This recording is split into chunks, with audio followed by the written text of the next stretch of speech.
Hello, Paula Cappa here. Come on in. I invite you into my home and into my writing life. Please come in.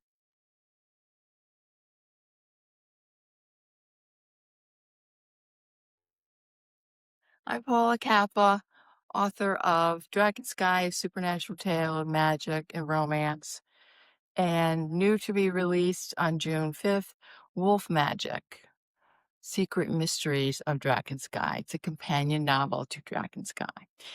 I live in Pound Ridge, New York. This is my home. So I live here with my family, and this is my living room.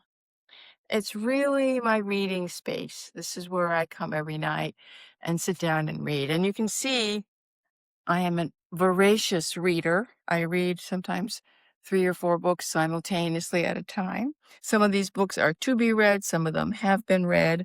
Right now, I'm in the process of reading Wolves of Paris, which I'm really enjoying. This book here lives on this table all the time. This is Wuthering Heights. Isn't that a beautiful cover? Emily Bronte.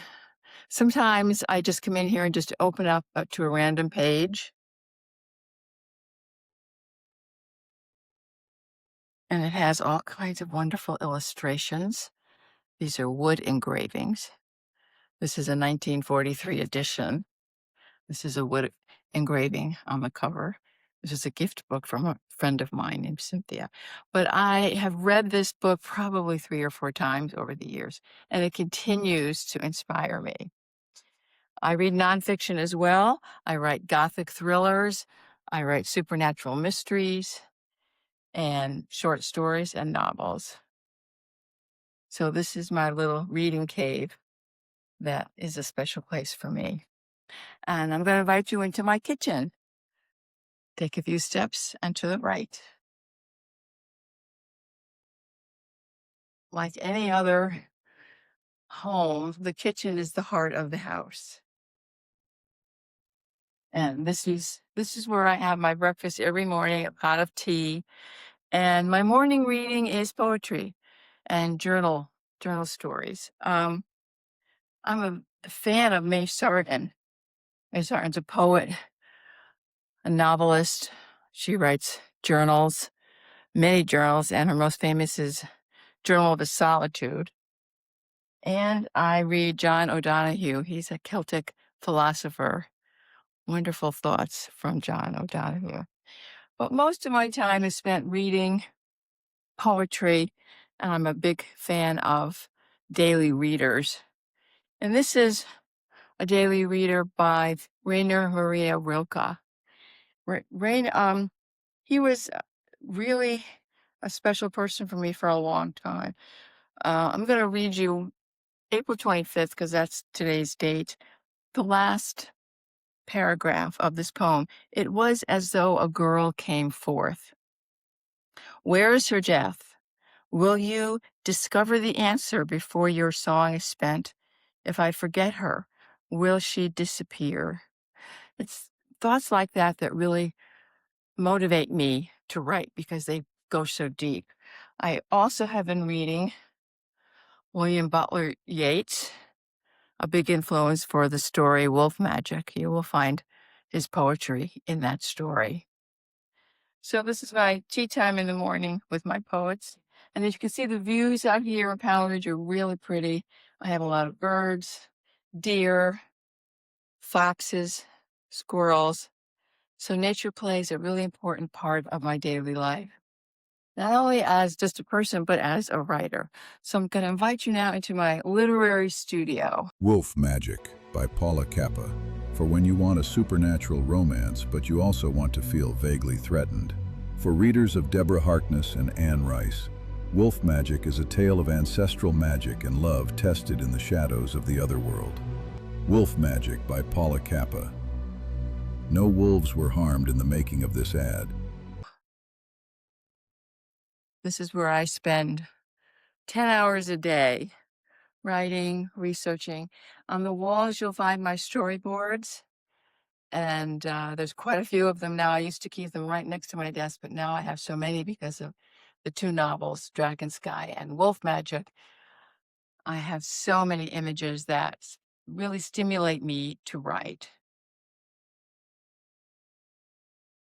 And that's my computer desk where I sit at. Nice view out that window into the street area too. That's Wolf Magic. June 5th. Can't wait for that to come out. Okay, so I'm going to just give you a little history of my writing, okay? I'm a big short story writer. This is The Wind Witch of Drakensky. It's a short story free on Amazon. It's kind of the prequel to the novel. Skywolf is my first attempt and only attempt at a fairy tale. I fell in love with this wolf, and it really stimulated me to write more wolf stories. A Terrible Beauty. This is my bestseller for a short story. It's always on the bestseller list on Amazon. So it's kind of science fiction, supernatural, a little bit of demons going on there. Jasper Peacock, another good seller. Story about supernatural art and the haunting of a painting. Wild Darkness, death, solitude. Between the Darkness and the Dawn is the story about the old manse in Concord, Massachusetts, Nathaniel Hawthorne's house, and the hauntings that have gone on there. Magic of the Loons is about the magic of nature. A little bit of a sexy story there. The Haunting of Jezebeth, witchcraft. Hilde at the Ghost Shore, historical fiction about a lace maker in Belgium. And A Bastern House. This is one of the first stories that I had published. They published it at Everyday Fiction. And it is a haunted house story. And it led me to write Night Sea Journey, which was my novel that won an Eric Hoffer Book Award. Eric Hoffer Book Awards is kind of my white whale. I really wanted to win an award there, and this book got it for me.